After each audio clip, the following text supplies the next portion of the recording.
आदरणीय सुनने वालों, प्रभु श्री राम के हाथों लंकापति रावण का वध हो जाने के बाद उनकी कीर्ति मर्यादा पुरुषोत्तम के रूप में दूर दूर तक फैल गई थी। एक दिन कैलाश पर्वत पर बैठे महादेव शिव की इच्छा मर्यादा पुरुषोत्तम श्री राम से मिलने की हो गई। उन्होंने पार्वती को अपनी इच्छा बताई तो पार्वती भी शिव के साथ श्री राम के दर्शन करने के लिए अयोध्या चल पड़ी। भगवान शिव और मां पार्वती को एक साथ अयोध्या आया देखकर श्री रामचंद्र जी बेहद प्रसन्न हो गए। माता जानकी उनके आदर सत्कार में लग गई। उनके लिए भोजन बनाने हेतु पाकशाला में वो स्वयं चली गई। भगवान शिव ने श्री रामचंद्र जी से बात करते हुए पूछा, देव, आपके सेवक हनुमान दिखाई नहीं दे रहे हैं। श्री रामचंद्र जी ने कहा, हनुमान बाहर बगीचे में हैं। भगवान शिव ने राम से कहा, अच्छा, तो मुझे आज्ञा दीजिए, मैं अभी हनुमान से मिलकर आता हूं। राम ने कहा, जी प्रभु, अवश्य। तो भगवान शिव पार्वती को भी उनका हाथ थामकर बगीचे में ले आए। बगीचे की खूबसूरती देखकर उनका मन मोहित हो गया। आम के एक घने पेड़ की छाया में हनुमान अपनी आंखें मूंदकर दीन दुनिया से बेखबर होकर संगीतमयी राम नाम का अपनी मधुर आवाज में गायन कर रहे थे। शिवजी और माता पार्वती एक दूसरे की ओर चकित होकर देखने लगे। राम नाम सुनकर पेड़ की डालियां भी झूमने लगी थी। उस पेड़ के पत्ते भी मानो राम राम के स्वरों को संगीत दे रहे थे। माता पार्वती ने मुस्कुराकर भगवान शिव को पेड़ की डालियों की ओर देखने का इशारा किया। भगवान शिव ने पेड़ की तरफ देखा और राम नाम की धुन में मस्त मगन होकर खुद भी राम राम का उच्चारण करने लगे। माता पार्वती भी अपने पति का अनुसरण करने लगी। जब राम नाम की मस्ती चढ़ी तो ऐसी चढ़ी कि भगवान शिव अपने आप को रोक नहीं पाए और नाचने लगे। माँ पार्वती भी उनके साथ नाचने लगी। उनके कोमल पांव थिरकने लगे। शिवजी का डमरू बज उठा। डमरू की झनकार सुनकर स्वर्गलोक से देवता गण भी आकर्षित होकर बगीचे में आ गए और राम नाम की धुन में मस्त हो गए। बगीचे की मस्ती से अनजान माता सीता ने भोजन तैयार कर लिया था।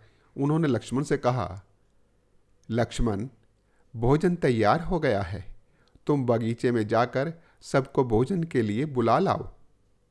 लक्ष्मण बगीचे में आ गए। लक्ष्मण तो राम के परम सेवक ठहरे। बगीचे में स्वर्ग सा नजारा और राम नाम की लूट देखी तो वो स्वयं को रोक ना सके। भोजन के लिए किसी को भी कहना भूल गए और खुद राम नाम की धुन में झूमने लगे। महल में माता जानकी परेशान हो रही थी कि लक्ष्मण को गए हुए काफ़ी देर हो गई है, परंतु भोजन ग्रहण करने के लिए कोई भी नहीं आया। तो माता जानकी ने श्री रामचंद्र जी के पास जाकर कहा, नाथ, भोजन तैयार हो गया है, पता नहीं कोई भोजन करने क्यों नहीं आ रहा है। भोजन ठंडा हो जाएगा, चलिए हम ही जाकर बगीचे से सबको बुला लाते हैं। श्री रामचंद्र जी ने मुस्कुराकर कहा, चलो प्रिय।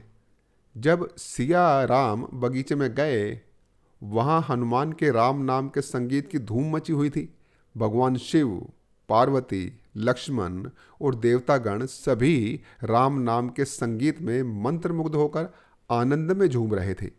श्री रामचंद्र जी राम भक्त हनुमान के पास चले गए। हनुमान जी के भक्ति भाव से भाव विहिल होकर उन्होंने प्रेम से निहारते हुए हनुमान के कंधों को अपने दोनों हाथों से छुआ तो हनुमान जी ने अपने नेत्र खोल दिए। सामने श्री रामचंद्र जी को अपनी ओर प्रेम से निहारते हुए देखा तो शीघ्रता से उठ खड़े हुए। नृत्य का समय भंग हो गया। नृत्य थम गया। सब सामान्य हो गया तो भगवान शिव ने खुले कंठ से हनुमान जी की राम भक्ति की सराहना की और प्रसन्न होकर उन्हें आशीर्वाद दिया। हनुमान, आपकी राम भक्ति युगों युगों तक याद की जाएगी और आप राम भक्त कहलाएंगे। विद्यावान गुणी अति चातुर, राम काज करिबे को आतुर। हनुमान जी मन ही मन प्रसन्न होकर सकुचाने लगे। श्री रामचंद्र जी ने सबको भोजन ग्रहण करने का आग्रह किया तो सभी लोग महल में भोजन करने के लिए चल पड़े। सभी लोग पंक्ति में बैठ गए। माता जानकी सबको भोजन परोसने लगी। श्री रामचंद्र जी ने हनुमान को भी पंक्ति में बैठने का आदेश दे दिया। श्री रामचंद्र जी के आदेश से हनुमान भोजन करने बैठ तो गए, परंतु आदत ऐसी थी कि सब लोग श्री रामचंद्र जी के भोजन कर लेने के उपरांत ही भोजन करते थे। आज उन्हें श्री रामचंद्र जी से पहले भोजन करना पड़ रहा है। भरपेट सभी लोग भोजन प्राप्त करके उठते जा रहे थे। माता जानकी हनुमान जी को भोजन परोसती जा रही थी, पर हनुमान का पेट था कि भर ही नहीं रहा था। सीता जी कुछ समय तक तो उन्हें भोजन परोसती रही, फिर समझ गई कि इस तरह से हनुमान जी का पेट नहीं भरेगा। वो श्री रामचंद्र जी के पास गई और उन्होंने उनसे कहा, प्रभु क्या करूं? हनुमान भोजन कर रहे हैं और वो भोजन से तृप्त नहीं हो रहे हैं। श्री रामचंद्र जी ने जानकी को तुलसी का पत्ता तोड़कर दे दिया और कहा, ये तुलसी का पत्ता हनुमान को परोस दो, वो तृप्त हो जाएंगे। माता जानकी ने वह तुलसी का पत्ता भोजन के साथ हनुमान को परोस दिया। तुलसी का पत्ता खाते ही हनुमान जी को संतुष्टि मिल गई और वह भोजन खाकर उठ खड़े हुए। भगवान शिव पार्वती कैलाश लौट गए। राम राज्य में सभी प्रजावासी सुख चैन से रहते थे। चारों ओर खुशहाली थी। अयोध्या नगरी में एक धोबी रहता था। उसके कारण समाज में कोई बुरी परंपरा शुरू ना हो जाए, इसलिए श्री रामचंद्र जी ने माता जानकी का त्याग कर उन्हें वनवास भेज दिया था। उस धोबी की क्या कथा थी, उस धोबी की कथा मेरी अगली वीडियो में।